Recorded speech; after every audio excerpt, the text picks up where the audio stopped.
চিন্তার বিষয়ে যিশুর শিক্ষা। মথি 6:25-34।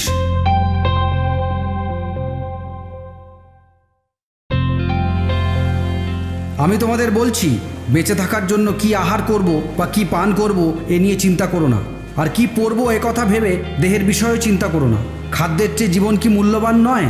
অথবা পোশাকের চেয়ে দেহটা কি মূল্যবান নয়?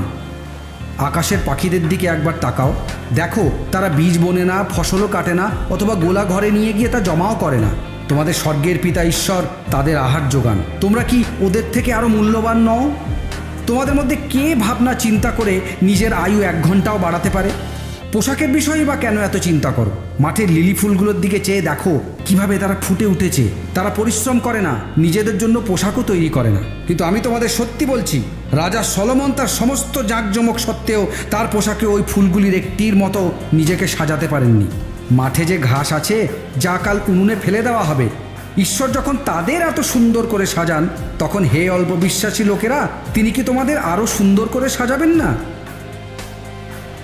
তোমরা এই বলে চিন্তা করো না, আমরা কি খাবো বা কি পান করব বা কি পরবো। বিধর্মীরাই এসব নিয়ে চিন্তা করে। তোমাদের স্বর্গের পিতা ঈশ্বর তো জানেন এসব জিনিসের তোমাদের প্রয়োজন আছে। তাই তোমরা প্রথমে ঈশ্বরের রাজ্যের বিষয়ে ও তার কি ইচ্ছা তা পূর্ণ করতে চেষ্টা করো, তাহলে তোমাদের যা কিছু প্রয়োজন সে সব দেওয়া হবে। কালকের জন্য চিন্তা করো না, কালকের চিন্তা কালকের জন্য থাক। প্রতিটি দিনের পক্ষে সেই দিনের কষ্টই যথেষ্ট।